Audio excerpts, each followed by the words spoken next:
Sardor xonimi, savdolar qalay? Mijozlardan buyurtmalar bormi? Okey, savdamiz past, mijozlarimizdan buyurtmalar ham kam. Yangicha bilimlarni olmasak bo'lmaydi.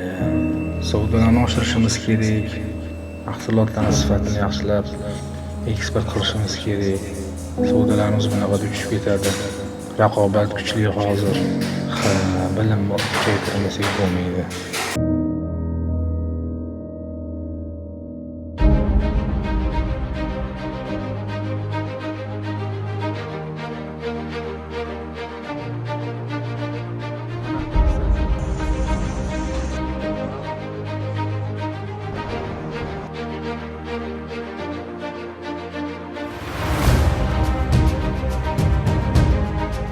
Biz imkoniyatlarimizdan to'g'ri foydalansak, bundan ham katta yutuqlarga erishishimiz mumkin ekan.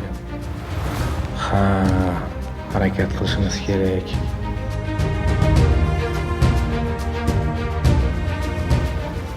Sardor, savdolar qanaqa? Mijozlardan buyurtmalar bormi? Okey, savdolarimiz ancha oshdi. Buyurtmalarni 2 kun oldindan olyapmiz. Hattoki eksportga ham buyurtmalarimiz anchagina talaygin.